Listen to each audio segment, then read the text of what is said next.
I remember one piano teacher I want to tell you about quickly that not only taught me a lot about music, but taught me a lot about life as well. I was playing a Beethoven sonata.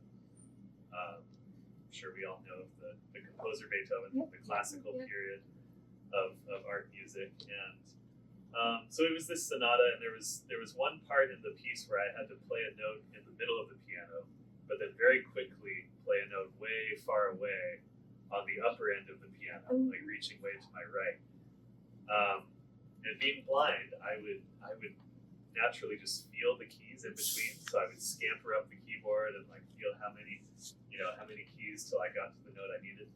There were two problems with this. One, it didn't look very good to the sighted people who were watching me.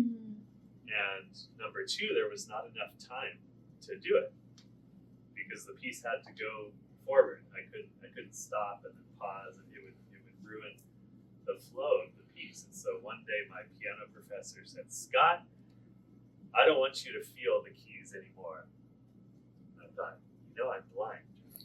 You don't want me to feel the keys anymore.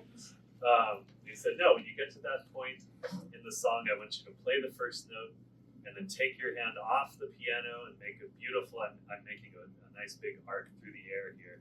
Make that beautiful arc, and when you come down on the right side, I just want you to know where that second note is." Well, he was asking me to do something very much outside of my comfort zone, something I'd never done before, but you know what? He seemed to believe it was possible, so I thought I would give it a try. And so I was playing the piece, and I got to that point, I hit the note in the middle, and then I made a beautiful arc through the air and reached for the other note way on the top end of the piano. And you know what? I actually completely missed the note. Oh. I wasn't even close. But a seed of belief had been planted in my mind, and I kept trying it because he believed that I could.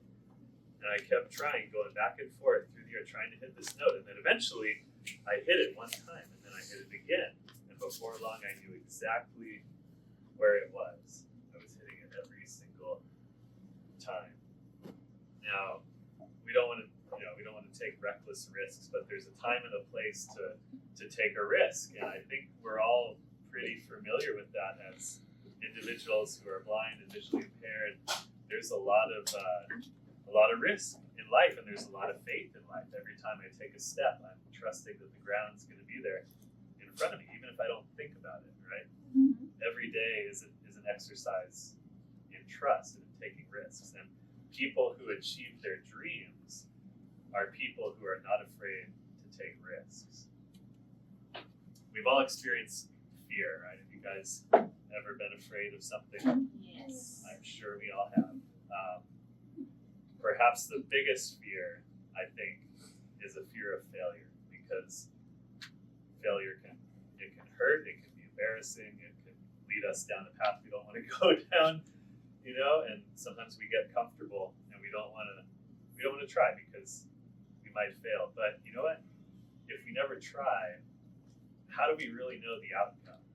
Because you see, so many of us worry about what might happen if we fail, that we lose sight of what will happen when we succeed.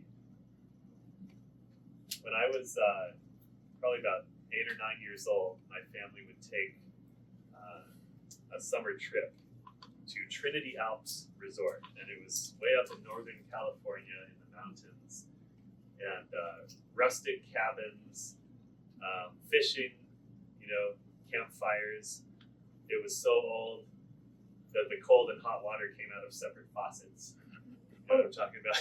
It's like, I don't know if you've ever come across that, but it was old. But there was a swimming hole in the middle of this resort where a river was dammed up, and it created this lovely gathering place where we'd swim and float on rafts and swing on ropes. Very fun. There was a walking bridge that stretched across this swimming hole. And every year, every summer, I would hear the older kids jumping off of this footbridge. And I'd hear their conversation, and I'd hear their screams of delight as they plummeted from way up high down and hit the water, and they would always come up laughing. And one year, I asked my dad if we could do the jump, and he said, "Yeah, we could do it together." So we got out of the swimming hole and made our way up the beach and around the bend, and then onto this walking footbridge. And as I walked out onto the bridge with my dad, suddenly the voices that had sounded so close when I was down in the swimming hole began to sound a little bit faint and a little, a little distant.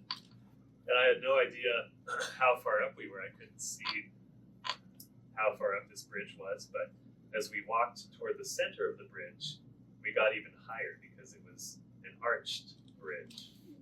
And finally we reached the jump spot, and my dad said, "Okay, now we're gonna jump together. So on the count of 3, we're gonna jump."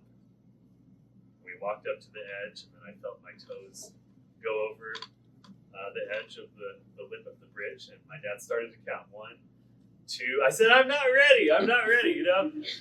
Not yet. And he said, "Scott, if we don't jump at the same time, we could fall at the wrong angle, and you could hurt yourself." So I said, "Okay, I'm ready. 1, 2, 3. And I remembered the feeling of free falling through the air, knowing that at any moment we were going to hit the water. And then we did hit the water, and water rushed up all around me. I was under for a few seconds. Then when I came up, the first thing I said to my dad, you know what it was? "Can we do it again?" Can we do it again? Because I had experienced this incredible joy after taking that risk. It was the same with American Idol. You know, I didn't know how I was going to connect with the people that were supposed to vote for me if I couldn't even look the camera in the lens and connect with them in that way. You know, you hear about eye contact and facial expressions and this and that, and it's intimidating as a blind person to think about trying to connect with people in that way. And to their credit, you know, the producers of American Idol, they let me take risks. They actually really allowed me to take every opportunity to rise to the occasion. They put pretty much 0 barriers in my way, and they left it up to me. Was I going to take the risk? Was I going to take a chance? And as a result of that, producers and viewers all over the world were inspired to rethink what a blind person was capable of. But I wonder, you guys, if I never jumped off that bridge in Trinity Alps, would I have auditioned for American Idol? I don't know. I learned a long time ago that if you're going to go after your big dreams, you got to go after your small dreams as well, you know? And for a blind person, you know, crossing a street can be a big dream. And I want you to imagine this with me. For those of you who are sighted here, you can close your eyes for a minute. And I'll close my eyes too if it makes you feel better. So coming to our world. Imagine that you're about to cross a street for the first time. And many of us have lived this. And you're going to try to make it to the other side. Now, you've never experienced the other side at this point. You believe it's there. You've heard things. You've heard about the other side, but you've never experienced it for yourself. And you know that there's real danger once you step into that street. There's oncoming traffic. There might be potholes. You don't know how many steps it takes to get to the other side. You have a few things to help you. You have your cane, so you can feel a step or two ahead. You have your ears, you can listen, but it only gives you a partial picture, and at some point you have to take that first step of faith and begin making your way toward your goal. We can open our eyes now. You know, once you cross that street for the first time, you're so glad you did, right?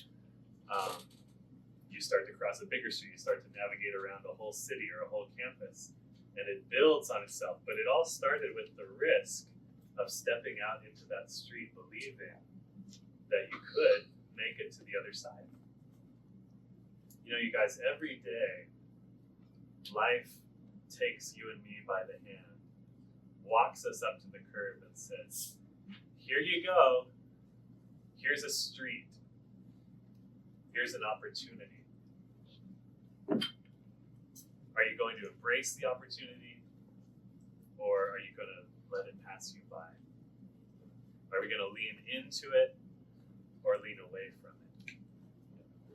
There are streets, there are gaps, there are divides, there are needs all throughout this life.